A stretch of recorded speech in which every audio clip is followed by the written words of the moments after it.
Old pirates, yes, they rob I, sold I to the merchant ships.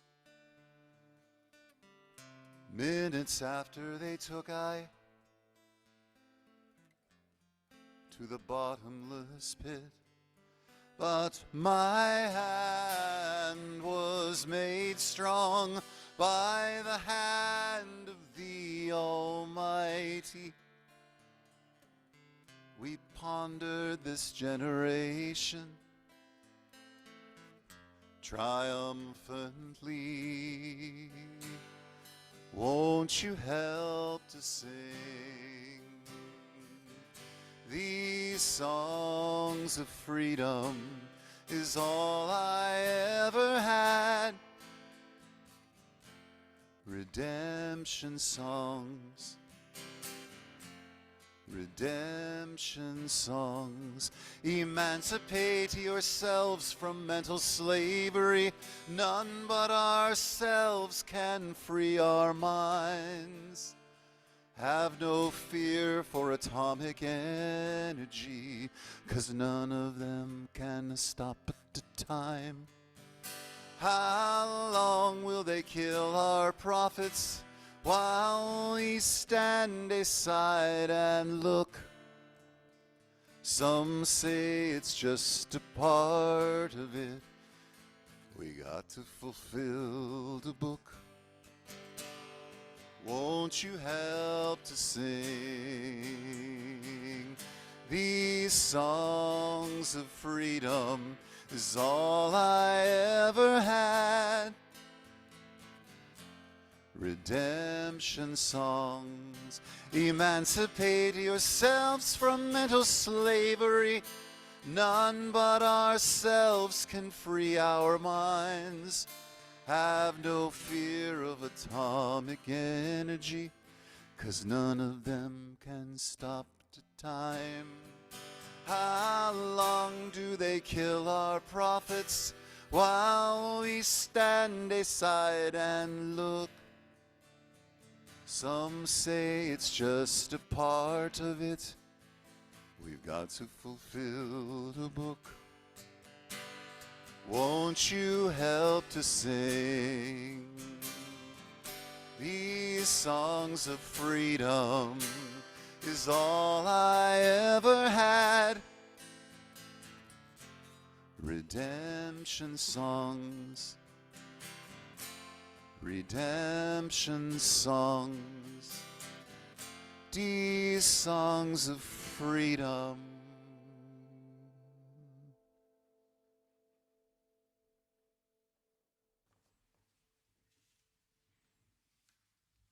This is a new day. This is a new day, blustery day.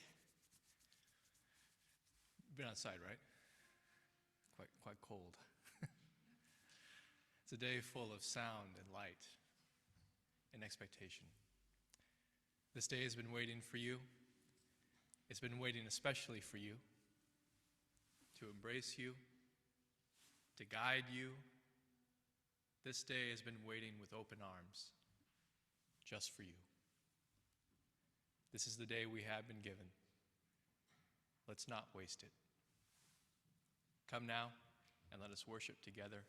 Please rise. Embody your spirit for our first hymn. It's in the Teal hymnal, 1012, When I Am Frightened.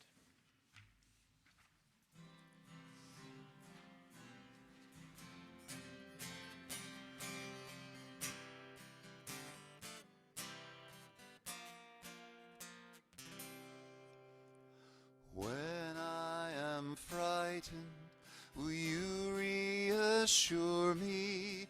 When I'm uncertain, will you hold my hand? Will you be strong for me? Sing to me quietly. Will you share some of your stories with me?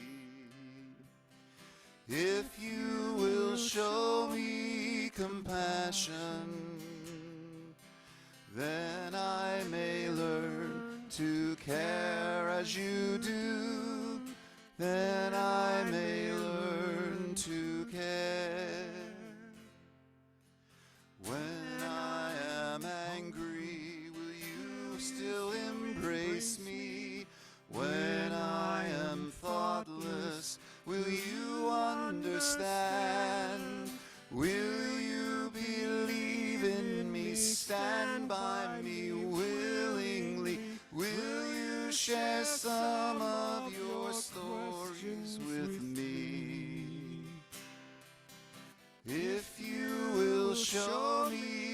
compassion. Then I may learn to care as you do. Then I may learn to care. When I am troubled, will you listen to me? When I am lonely, will you be my friend? Will you be there for me? Comfort me tenderly. Will you share some of your feelings with me? If you will show me commitment, then I may learn to love as you do. Then I may learn to love.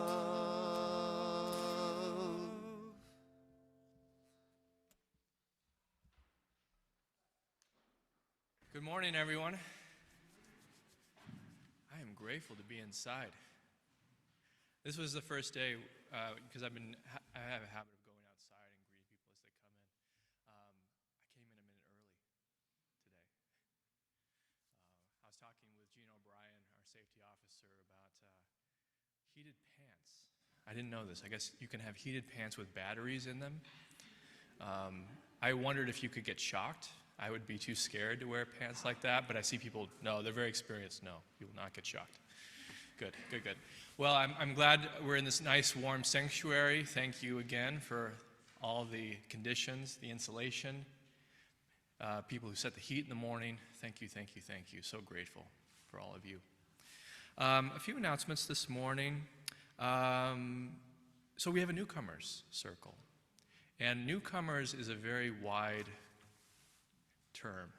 So I would say if you've been at this church for less than a year, I consider you a newcomer.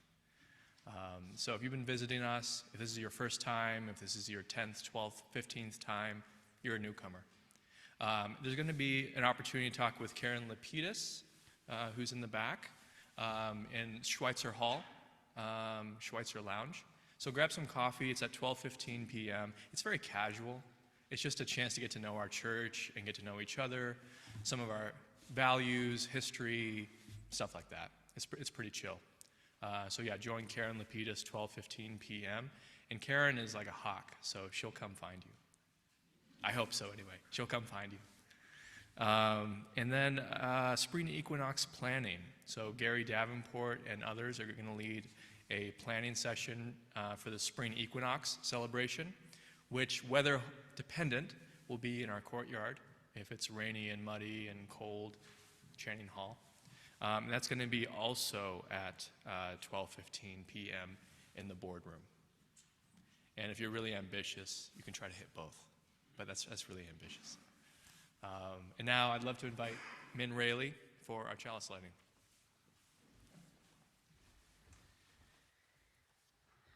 Good morning. I come from a long line of criminals and lawbreakers. I say that with neither pride nor shame. In my family tree, there are thieves, boozers, brawlers, druggies, moonshiners, wife beaters, and more. There are those who got caught and those who never did. Growing up, I watched my dad regularly spend the night in jail for drunk and disorderly, fighting, and other things. I first visited a prison when I was 6 years old to visit my brother. And I am the only sibling in my big old blended family that has never been arrested, and knock on wood, never will be. When I was asked to do this chalice lighting, I of course agreed, and then I started trying to write it. 3 minutes to talk about this subject is daunting. Where is the justice in our justice system? The prison system is one of the most biased, racist operations in this country. Systematic racism and oppression runs rampant. I won't bore you with all the statistics, but I will say they are staggering and heartbreaking. The US has 25% of the world's prison population, higher than China or Russia per capita. Think about that. We are 6th in the world for people in prison per capita. Ohio is in the top 20% of prison per capita and the highest northern state. Most of the states on that list are southern states like Mississippi, which isn't shocking. But how high Ohio is, to me, is a little shocking. People of color are statistically more likely to be accused of and convicted of crimes. They get higher prison sentences and are less likely to get early release. They are less likely to be able to successfully integrate back into society after prison and more likely to reoffend. Prisoners face shame, psychological, physiological, and sexual abuse. They often lose their freedom, individuality, and often hope. There are some rehabilitation programs in place, but not enough, and even the ones that are in place are often underfunded, understaffed, and face opposition by the prison staff. People are in prison who should be in the hospital, a mental health center, or even outpatient therapy. Other countries have shown that most nonviolent crimes can be greatly reduced by proper education and mental health care. In countries where recreational drugs are legalized or decriminalized, actually have a lower crime rate and lower incarceration rates. In countries where prostitution is legalized, there are less sexual assaults, and due to regulations, there are lower rates of STDs. Other countries treat mental health issues rather than imprisoning people who just need help. Violent crimes can be prevented or reduced by helping people before they reach the point where they commit the crime. We live in an oppressive society where the wealthy and privileged have used their power to keep others down. We went from slavery to discrimination and segregation to criminalization. It doesn't seem like we have really grown very much. Rich white men are still running the country and keeping the less fortunate down. Poor, minority, and undereducated people are all systematically oppressed in the criminal justice system. Where is the justice in that? If we have any hope of truly living up to the freedom and justice for all that we pledge, we have to tear down and rebuild our justice system. We light this candle for the hope and strength to help free those who should not be in prison and help all current and former prisoners to have the best lives they possibly can.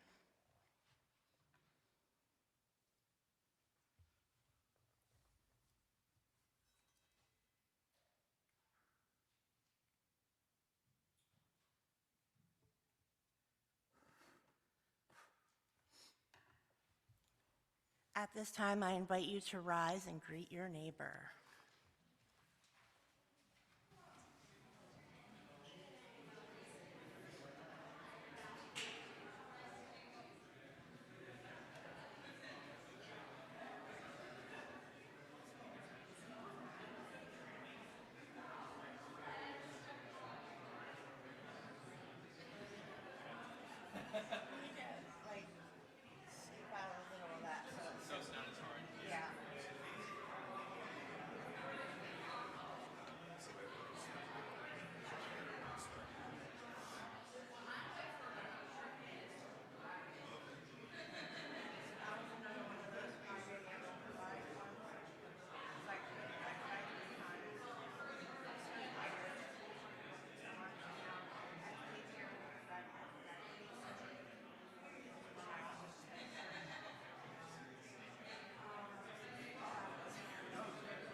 Hello. I'm Kathleen. I'm the Director of Religious Exploration here, and I'm going to tell you a story. But first, I'm going to tell you a little bit about the book, because some of you might know that I just get really excited when I find just the perfect book. So this one has won a lot of awards. The Mom's Choice Awards is one of them. And it is called Bye Bye Bully. And it is written by Tori Levy and Emily Squish, illustrated by Alicia Garbancita. Now, one of the very special things about this book is that it also has a link so that you can go and download free games to interact with the story. So it's pretty cool. And I like it because it's like a board book, and so it's easy for me to turn the pages. So this is actually 8 stories in this book. So this one's called The New Girl. Class, this is our new student, Sophia. I hope she doesn't sit by me. Help me welcome her to our class. Sophia can sit by me. What's your favorite subject? Science. Mine too. I like science too. Do you have any pets? Where are you from? Want to sit with me at lunch? Sure, you guys are cool, thanks. It's not always easy getting to know new people, but by asking just a few questions, you can turn a stranger into a friend. The lunchroom, or coffee hour. This is our table. It's only for us. Maybe we should see if Aaron wants to sit with us. Haha, you're funny. Aaron likes sitting alone. Well, I'm going to ask if I can sit with him. Can I sit here? Sure. Can I sit here too? Me too. It's tough to show kindness when your friends don't. If you take the lead, your friends will follow. Very wise words. Recess. Tag, you're it. Have a nice trip, Emma. Oh no, Emma fell down. Are you okay? I'm okay. Thanks for coming over. You okay, Emma? I'm good. Getting hurt feels worse when no one stops to help. You make a difference when you lend a hand.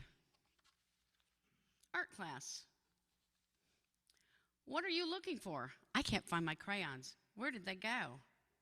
Stephen has the best crayons. He won't mind that we borrow them. Hey, those are my crayons. I'll share them, but you've got to ask. But you always let us use them. We should have asked to use them. Sorry, Stephen. Sharing makes people happy. Taking things without asking first does not. On the field. Rhea and Jose are today's team captains. I pick Aaron. Barry's not on our team. I hope Barry doesn't kick the ball the wrong way. He'll probably just stand there like always. I pick Barry. Good luck, Maria. Don't listen to him. You'll be great. Whoosh. I don't believe it. Good job, Barry. Picking Barry first was good luck. Getting picked last hurts. But everyone has a place on the team. That's what teams are all about. The headband. Sophia's headband looks so cool. I'll wear mine tomorrow. Like my headband? Way to copy me. Yeah, so original, Rhea. What's wrong? I didn't mean to copy. I just wanted to wear my headband. More than one person can wear a headband, you know. You really hurt Rhea's feelings. You're right. I guess we were pretty mean. Hey, Rhea, I think I'll wear my new headband tomorrow. Whether your style is wild and unique or just like your friends, everyone can have fun with fashion. At the playground. First one there gets the swing. I beat you. I'm going to go. See you at home. Wait, don't leave. I'll give you a turn. Thanks, Maria. Getting the swing to yourself seems fun, but having someone to hang out with is even better. And our last one is the messy room. Jose, will you help me? I can't find my blue sweatshirt anywhere. No way, I'm busy. Have fun digging through this mess. I'll never find it. You came back. I didn't know it was such a big deal. I can help. You're amazing. Thank you. Found it. You might not always want to stop what you're doing when someone needs you, but helping solve a problem feels awesome. So anyone who would like to borrow the book and look up the game, it's real easy. It's just that little code that's on the inside of it right there. So, right there. So I will leave the book here. Thank you, and now I would like to have the children come up so that we can read the covenant.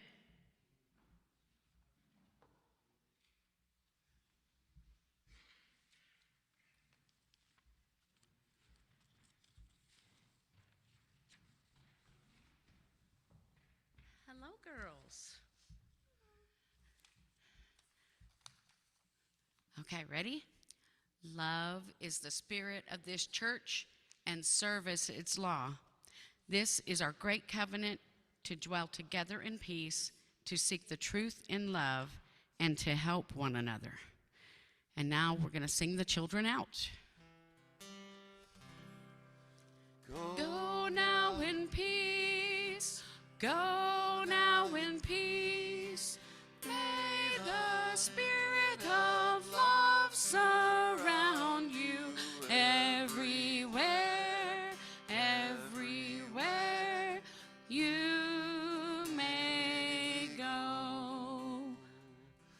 Go now in peace. Go now in peace.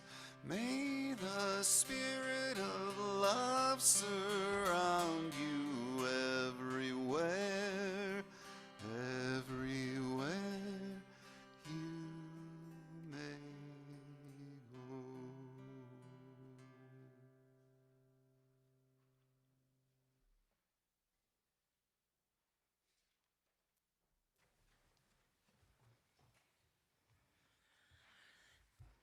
For the month of February, all cash and checks will be donated to our home church, UUYO, in order to sustain our mission. Our mission is to build a diverse and transformative spiritual community, help people live lives of wholeness, and promote justice, peace, and religious freedom. We will now receive the offering that supports the life of Youngstown, the Mahoning Valley, and our wider world.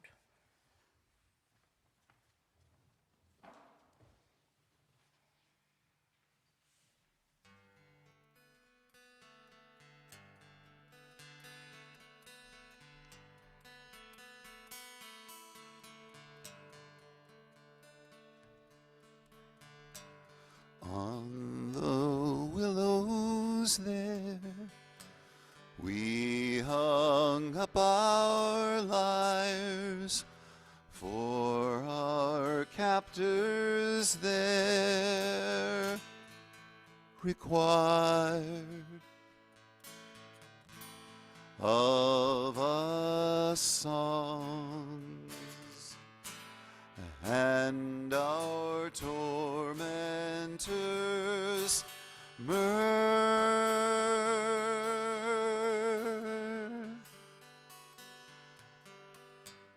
On the willows there, we hung up our lyres, for our captors there required of us songs, and our tormentors mirth, saying, sing us one of the songs of Zion, sing us one of the songs of Zion, sing us one of the songs of Zion. But how can we sing the Lord's song in a foreign land?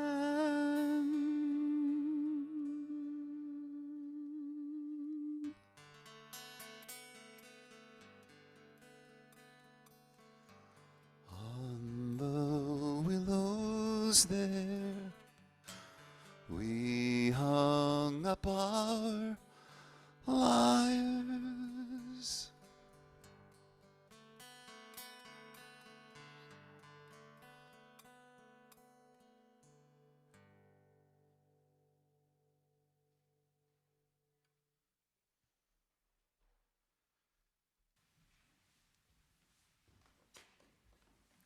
Please join me in a time of meditation.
Our first reading is by Gwendolyn Brooks, entitled Two Prisoners. I call you for cultivation of strength in the dark, dark gardening in the vertigo cold, in the hot paralysis, under the wolves and coyotes of particular silences, where it is dry, where it is dry. I call for you cultivation of victory over long blows that you want to give and blows you are going to get, over what wants to crumble you down, to sicken you. I call for you cultivation of strength to heal and enhance in the non-cheering dark, in the many, many mornings after, in the chalk and choke. Second reading is Isaiah 61:1. The Spirit of the Lord God is upon me, because the Lord has anointed me. He has sent me to bring good news to the oppressed, to bind up the brokenhearted, to proclaim liberty to the captives and release to the prisoners.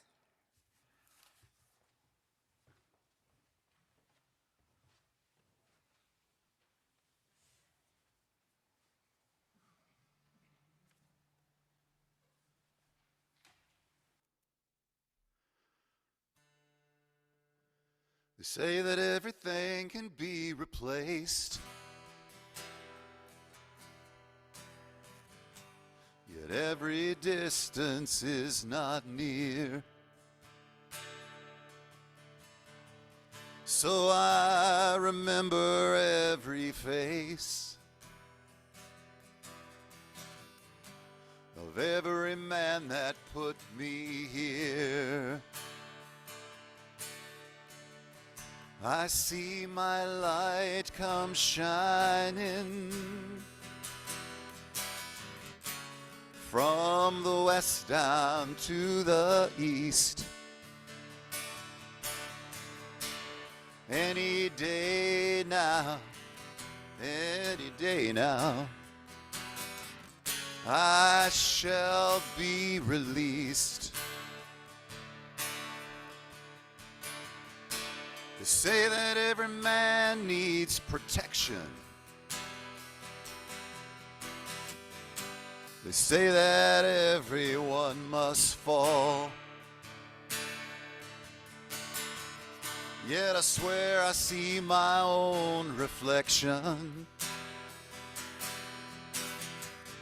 someplace so high above this wall.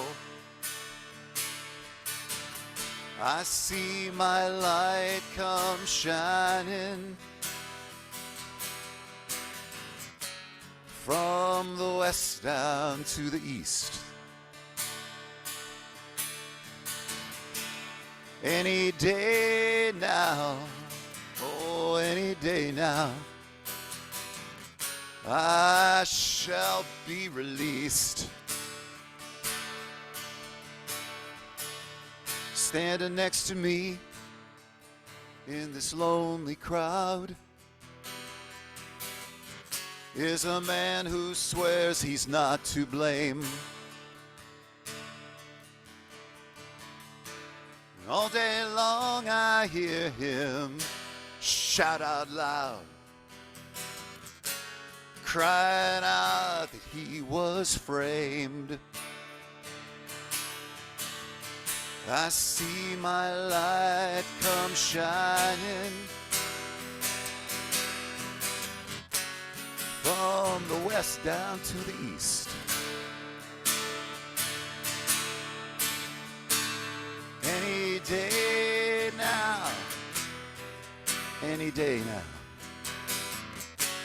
I shall be released. Any day now, any day now, I shall be released.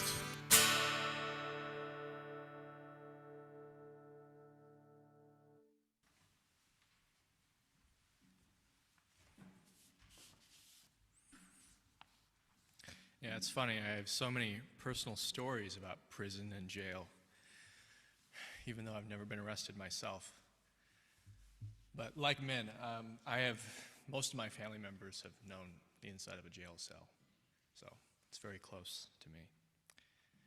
I got close a couple times for civil disobedience, but even that didn't quite work out. But I was talking with Jeff Krause. We were planning this service and putting music together, and he understood what this service was really about. It's not about prison. Well, it is. It's about prison. But it's really about captivity. It's about the ways each of us feel captive, caught, trapped in a life that feels too small for what we're capable of. There's so many things that hold us captive: addictions, certain patterns of behavior, certain ways of thinking, self-blame, a sense that we deserve all the bad stuff, or the opposite, held captive by a sense that we're always innocent, never able to accept responsibility for our actions. There's so many ways I'm held captive. I bet probably some of you are held captive. And I think looking at our relationship to jails and prisons might be a good metaphor for looking at our own captivity, even though we may be outside those prison walls, as Min said, for now. I've always thought that if what I was about to say didn't make sense inside prison walls, it's probably not worth saying. Probably a waste of time. And in fact, my hope is perhaps someone will see this who is in prison. Or they'll somehow come across this service online maybe, or read a transcript. And I hope part of this resonates. I remember one time my best friend was arrested for trespassing. I was about 15, and I had a growth spurt, so I've actually been the same height since I was 12 years old. So as a kid, I was huge. I mean, like, I could tower above almost all kids. My dad was the same. went to the same height, age 12, never grew another inch past that point. Anyway, I was walking with my friend, and, just whatever. I don't even remember what we were doing or where we were going. But I remember a police car drove up, and I had no clue about my friend's trespassing and probably other misdemeanor crimes. And I guess they were looking for him, and he happened to be with me. A police car comes up and blocks where we're walking, puts the lights on. This is like a very kid thing. So my friend understands what's about to happen, takes off, runs away, doesn't say a word, just runs. There were two officers in the car. One of the officers on the passenger side chases my friend. The officer on the driver's side seat opens the door and gets behind the door to protect himself. The officer on the driver's side door starts shouting at me in Spanish. Okay? I don't speak Spanish. This seems to annoy the officer, my misunderstanding of what he's trying to communicate to me. He then shouts in English, "Get on the ground. Don't move. Get on the ground." The officer is pretty loud. I can hear him calling backup. He has a walkie-talkie. They say, I can hear this clearly, "I think we found the suspect. He's young, he's big. Could be dangerous." I'm on the ground being like, what is happening here? Right? I've watched a lot of TV back then. I love TV. I love movies. So I said the first thing that I could think of. I want a lawyer.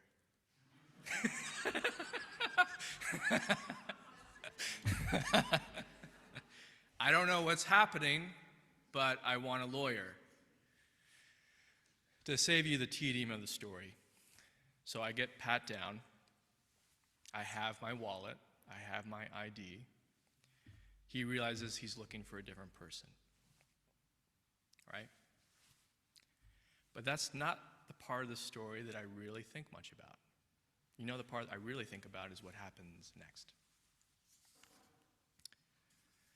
So, the officer, after realizing it's a mistaken identity, says in a very compassionate tone, and I really want to emphasize this, it was compassionate, but the words were strange. He said, "I think you should go in the army."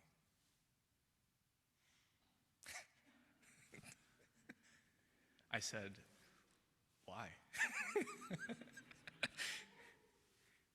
And this is the part that stuck with me.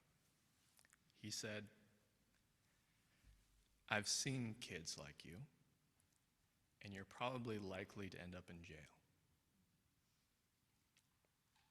And then he left. And I thought, what a strange thing to say to someone. You're likely to end up in jail. Truth be told, a few of my friends did go to jail. But I thought even then, how strange to be held captive by a thought like that. The thought that your future will be inevitable. And not just inevitable, but inevitably bad. Inevitably bad. One of the first Unitarian Universalist ministers I got to know was Emily Breaux, great minister in Oregon, who happened to be a chaplain at a women's prison. She invited me to attend a storytelling event that they were hosting for the public, for the women who were incarcerated there, and they had personal stories to share. And I'll never forget this. The first woman who spoke said something that was so simple, but so startling. She said, First line of the story. Imagine being known forever for the worst thing you've ever done. Imagine being known forever for the worst thing you've ever done.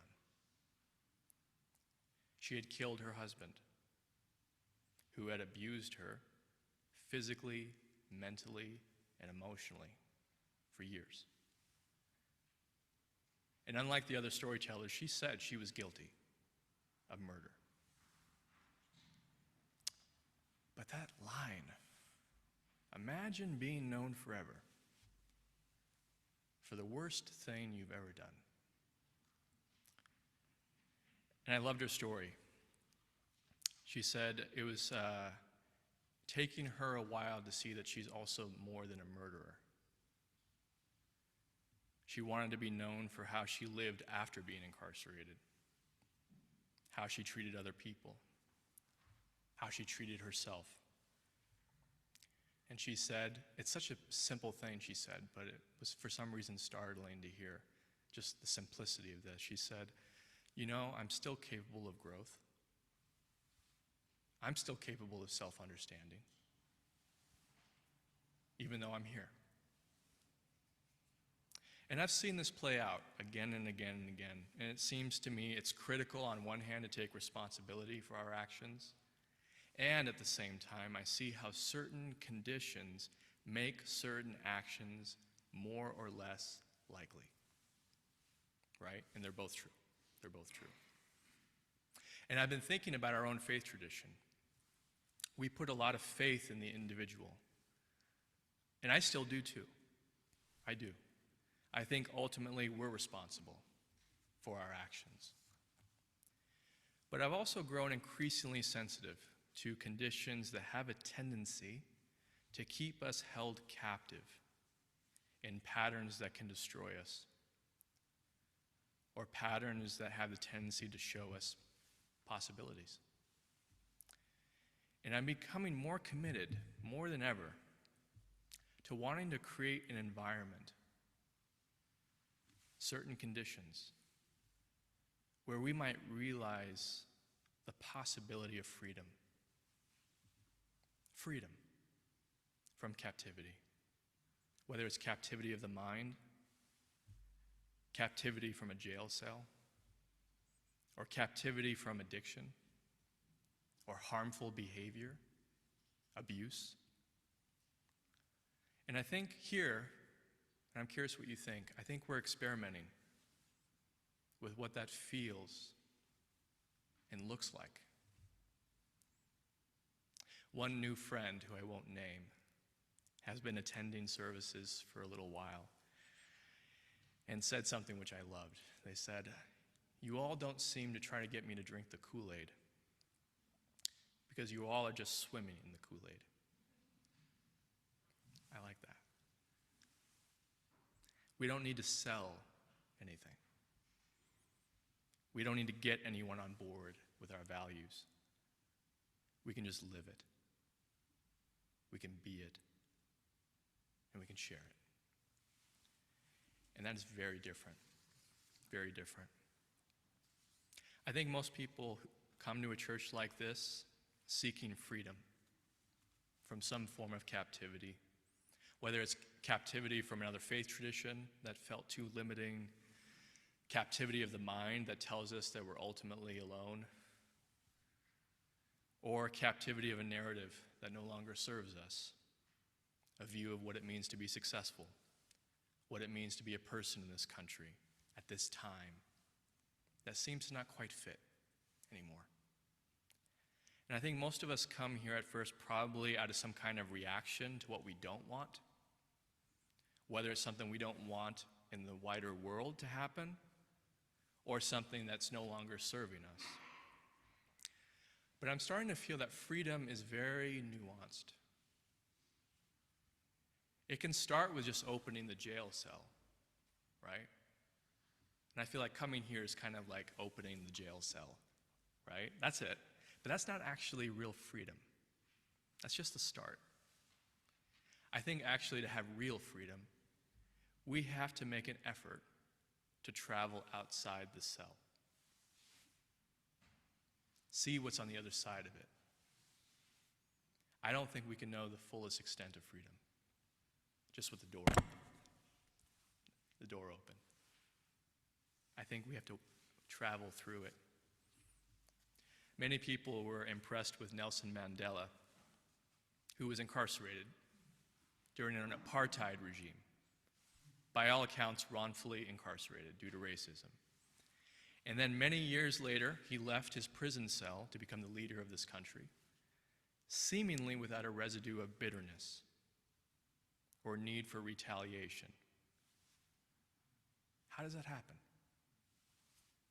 Many people have wondered this. How does that happen? What he did was set up a program called Truth and Reconciliation, where participants in apartheid, active participants in apartheid, had the opportunity to come forth and tell the whole truth of their actions during that time. And in telling the truth, they would be pardoned, reconciled with the community. Simple but radical. Perhaps the truth can set us free. You know, one of the lines we have in our covenant, which I was looking at a couple days ago, you can find it in the order service. One of the lines there is to seek the truth in love. And one way of seeing that I didn't quite understand until this week, was to seek the truth with the intention of reconciliation. To seek the truth with the intention of reconciliation. And for me, reconciliation doesn't mean everyone wants to hang out together, right? That's not what reconciliation means. For me, reconciliation means it matches up. That's a literal definition of reconciliation. Your experience and my experience, though they're different, they match up. They work together. They literally cohere. Different sides of the truth, but they cohere. They match up. I love that story that Kathleen shared last Sunday about God's hat. Did you remember that story? Yeah, for those who were not here, I'll just give you a little bit of it that I loved. So one side says God's hat was blue, the other side said God's hat is red, and they fought about it, they built walls, they hated each other over that difference. It didn't seem to cohere, right? It didn't match up. You saw red, I saw blue, wall, I hate you red, I hate you blue, right? The world we know it today.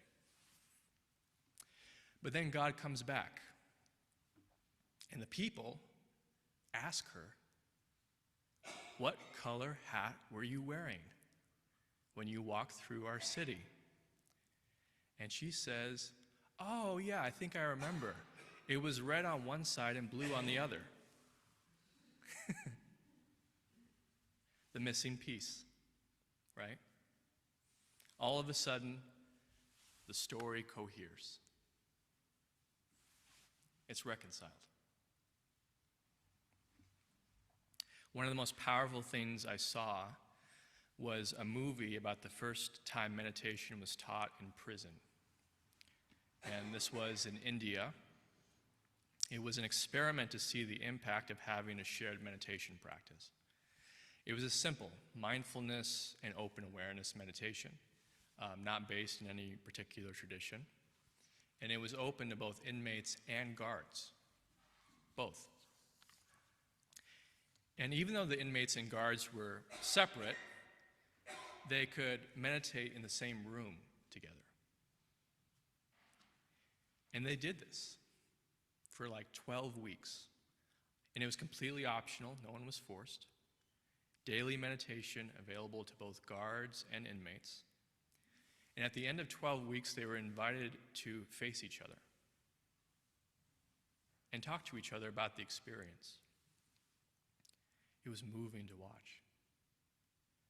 Most of the communication was through tears and appreciation.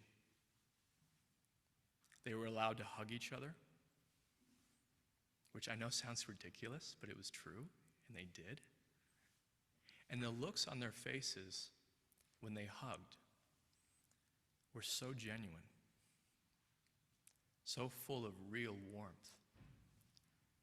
Just sitting together allowed for a kind of reconciliation, a kind of coherence,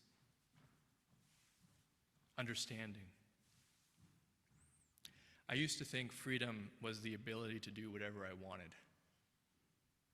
Have you had that view of freedom? I'm free, so I can do what I want, right? It took me a while to see that's actually just another form of captivity. Now, you know what I'm experimenting with? It's kind of a new experiment. I'm experimenting with trying to understand freedom as coherence, reconciliation, being on a path that allows seemingly disparate parts to match up, to become whole, to become part of a larger picture of what's happening. And it's kind of paradoxical, but it's made me want to be more open to what confuses me. It does. It makes me want to be open to what doesn't quite match up, what I don't understand. It makes me want to go to the places where that sense of captivity seems super strong and profound, so I can witness how that coheres or doesn't to my view of the world, my view of people, my view of myself. It's become a bit of an adventure, and one I don't really see an end to. And something I see in myself and something I see in this country is a tendency to want to isolate and quarantine the parts that don't seem to line up or cohere with our current understanding or story. But I see even with that, there have been individuals who are willing to open up their understanding to complexity and complication. And our faith tradition, I think, points to that path, at least to that possibility. How can someone do a really bad thing and still have inherent worth and dignity? How do these things cohere? How can they be reconciled without downplaying or erasing either side?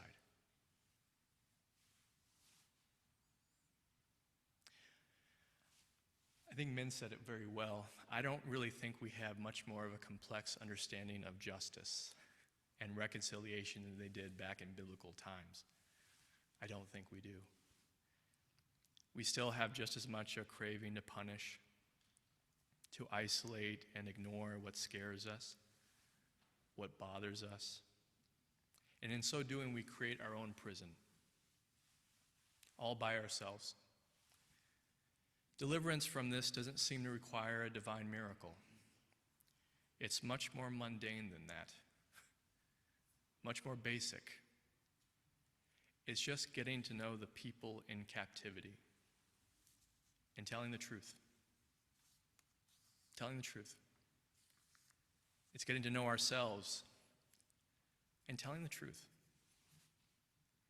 It's been being willing to take an interest in others who are in their own form of captivity. And if we know how, open the door. The door to the prison cell is open, folks. It's an open secret. The door is open. We just have to learn to move through it. See what's on the other side. For those who, for whatever reason, are too scared or who are committed to remain in captivity, I think there's hope for us as well. In the dark, in the waiting, may we cultivate strength. Strength not to succumb to reconciling our whole personality to captivity, but to reconcile captivity to our whole personality, the whole person. The strength not to grow numb or immune to the prisons we've set up, even if we're going to stay inside. The strength to hold out reconciliation as a possibility. The strength to sit one another like this. To feel time with each other. To do time together. And allow that quiet transformation to take place inside us. And practically speaking, to hold out as even a mental possibility that we are more than the worst thing we've ever done. We are more than the worst thing we've ever done. To hold out the other radical thought that if one of us is in prison, one of us,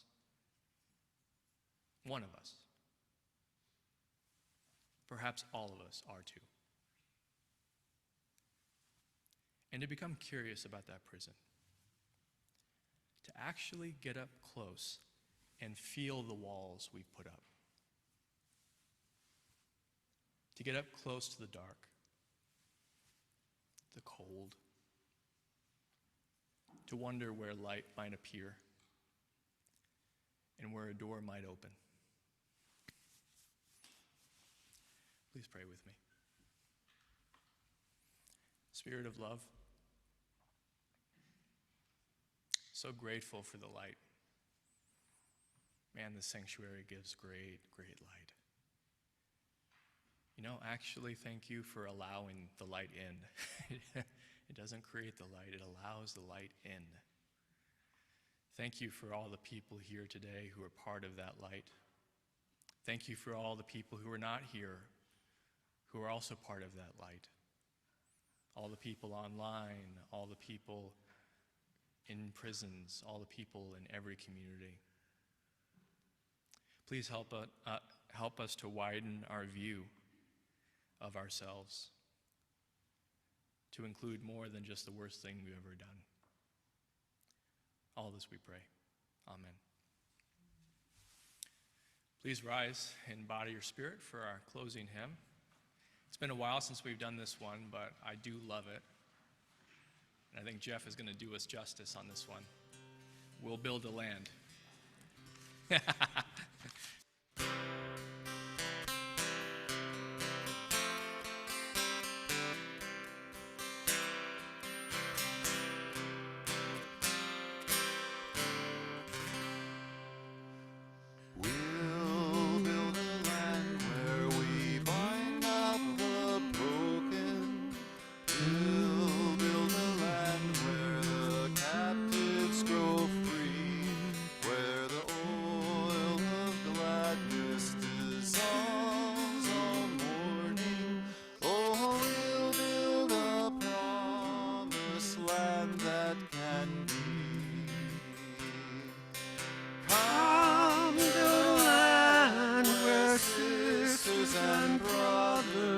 Anointed by God, may then create peace, where justice shall roll down like waters, and peace like an ever-flowing stream.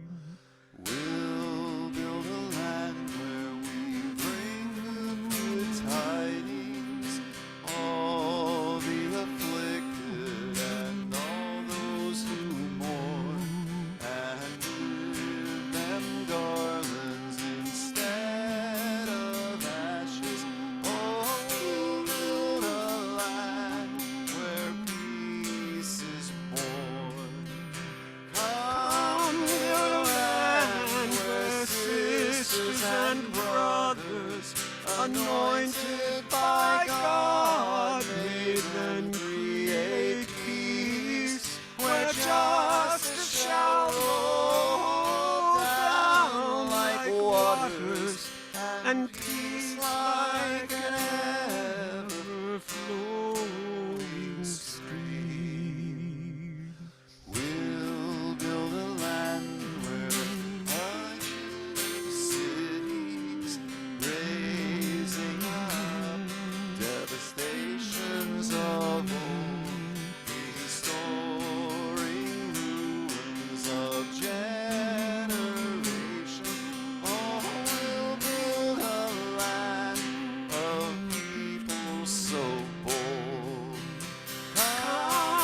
sisters and brothers, anointed by God, may then create peace, where justice shall roll down like waters, and peace like an ever-flowing stream.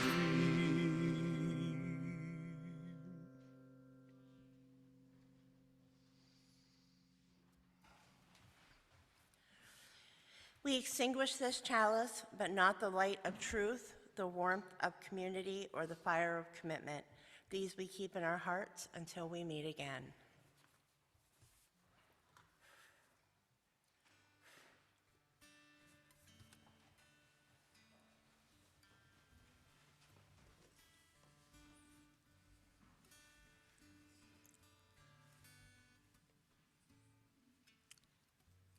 As you depart, please remember the one great fact. It goes out to everyone online and everyone who's going to find this in the year 2080 or whenever. You are loved and never truly alone. It's a long road to freedom, winding steep and high. But when you walk in love with the wind on your wing and cover the earth with the songs that you sing, the miles fly by. I walked one morning by the sea, and all the waves reached out to me. I took their tears and let them be. It's a long road to freedom, a winding steep and high. But if you walk in love with the wind on your wing and cover the earth with the songs that you sing, the miles fly by.